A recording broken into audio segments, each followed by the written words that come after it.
Enclave's destruction, the refugees of Arroyo and Vault 13 resettled, building a new community with the aid of the Garden of Eden creation kit, finding themselves hundreds of miles from their Vault reunited, and their savior, the Chosen One, became Elder, presiding over the city, and their technical.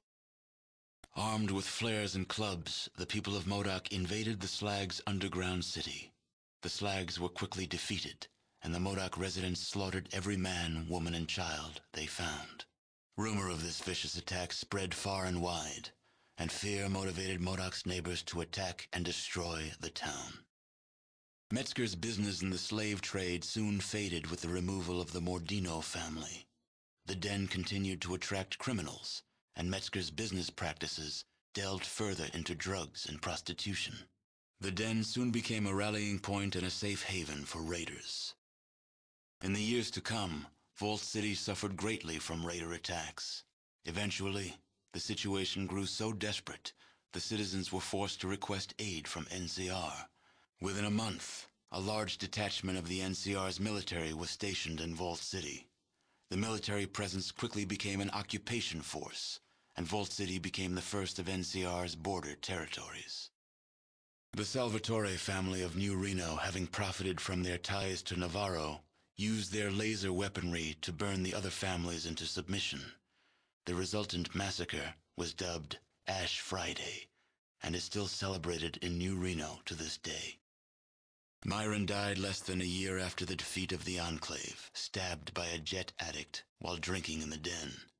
His discovery of Jet was quickly forgotten, and now there is no one who remembers his name. Optimizing Gecko's reactor created a power surplus in Gecko.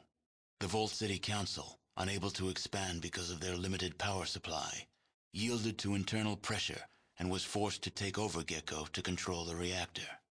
The peaceful ghouls of Gecko became slaves and spent the rest of their lives serving Vault City.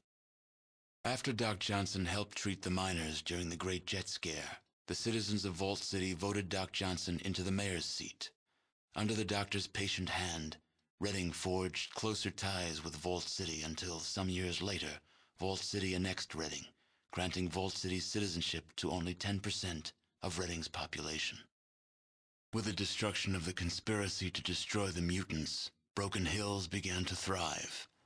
Then, the uranium ran out. The city, having lost its sole reason for existing, slowly dispersed. The residents carried their riches with them, leaving the place a windswept, desolate ghost town. A few holdouts remained, attempting to eke out a pathetic existence, but eventually, they too disappeared. Your help with Vault 15 launched the New California Republic's push to civilize its neighbors.